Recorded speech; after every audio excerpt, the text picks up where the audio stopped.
Divisional bench में justice Thakur और justice Umesh Verma की पीठ में मामला लगा हुआ है। हाईकोर्ट ने आदेश दे दिया है 28 फरवरी से पहले पंचायती राज डिपार्टमेंट अर्बन लोकल बॉडी में जितने भी आते हैं डेप्टी कमिश्नर हो गए उनको सारा प्रोसेस कंप्लीट करना है। और उसके बाद चुनाव आयोग का आदेश दिया 30 अप्रैल से पहले पंचायती राज संस्थाओं के चुनाव को कंप्लीट किया जाए इस प्रदेश में। और चुनाव कंडक्ट करेगा पंचायत इलेक्शन कमीशन, प्रदेश इलेक्शन कमीशन। कितना बड़ा ये फैसला आप मानते हैं, क्योंकि पूरे प्रदेश की नजर लगी हुई थी इस फैसले की तरफ। पूरा हिमाचल प्रदेश 75 लाख लोग देख रहे थे, हाईकोर्ट की तरफ देख रहे थे।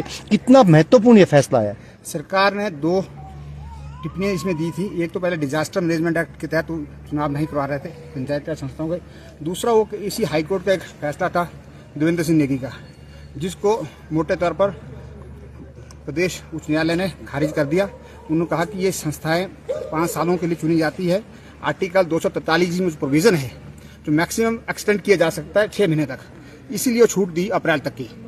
तो जो डिजास्टर वाला इशू था वो भी डिसाइड कर लिया कोर्ट ने, और जो देवेंद्र सिंह नेगी वाला था वो भी टच कर लिया। और ये कहा कि 28 फरवरी से पहले कंक्लूड करना होगा। उसमें वोटर लिस्ट लेकर तैयारी होती है, डिप्टी कमिश्नर से लेकर रोस्टर भी आता है, रिजर्वेशन रोस्टर, सारा जितने भी अर्बन लोकल बॉडीज के जितने भी है डिपार्टमेंट वो इकट्ठा बैठेंगे, दे विल सिट टुगेदर और फैसला करेंगे। और उसके बाद इलेक्शन कमीशन 30 अप्रैल से पहले चुनाव को कंडक्ट करेगा। ये जो तारीखें हैं, नगर परिषद भी क्या है इस जो इलेक्शन कमीशन ने एक शेड्यूल दिया था कि जो पंचायती राज संस्थाएं हैं जिनका मैक्सिमम टेन्योर 31 जनवरी खत्म होने जा रहा है, जो म्यूनसिपल कमेटीज भी हैं, जो भी इसमें आते हैं, तो उन्होंने अपना एक लिस्ट दी थी, वो सारे कंडक्ट करना होगा। सरकार का क्या तर्क था? क्योंकि सरकार चाह रही थी कि 6 महीने का वक्त मिले। सरकार ने किस तरह के तर्क दिए थे? सरकार का पहला तर्क ये था कि डिजास्टर लगा है, सर आपदा आई थी 2025 में प्रदेश में, तो सड़कों की स्थिति ठीक नहीं है।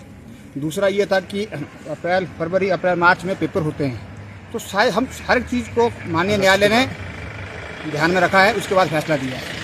और याचिकाकर्ता के क्या दलीलें? याचिकाकर्ता का ये कहना था कि जो प्रदेश जो संविधान के अनुच्छेद 243 में प्रोविजन है पंचायती राज की संस्थाएं 5 साल की चुनी जाती हैं और 5 साल के अंदर चुनाव होने चाहिए।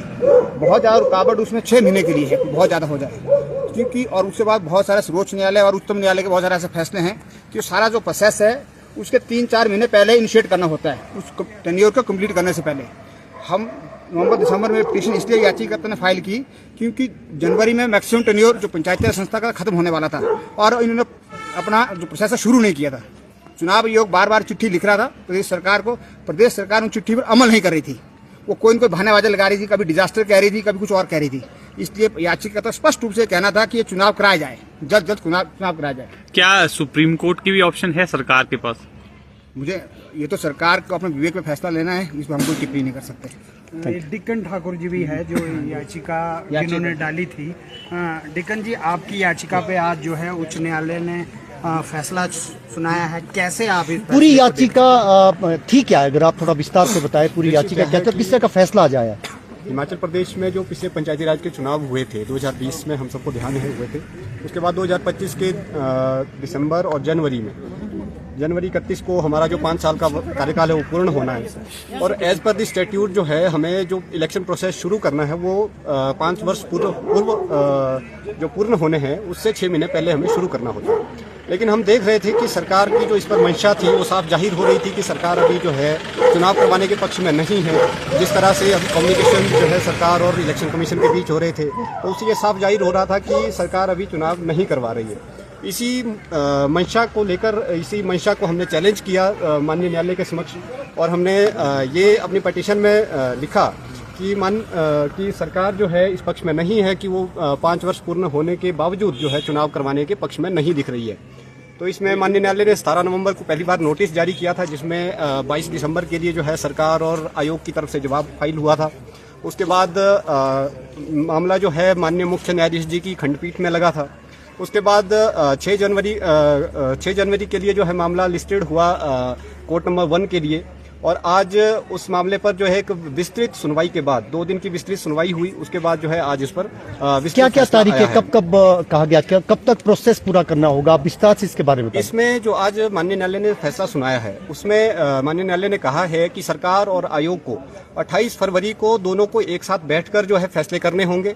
और जो भी इसको प्रक्रिया को लेकर है, जिसमें हमारी वोटर लिस्ट तैयार होनी है, हमारा इलेक्शन रोस्टर तैयार होना है, उन सारी प्रोसेस को लेकर 28 फरवरी तक उनको कंक्लूड करना है। उसके बाद जो है हमारे चुनाव आयोग का काम शुरू होता है।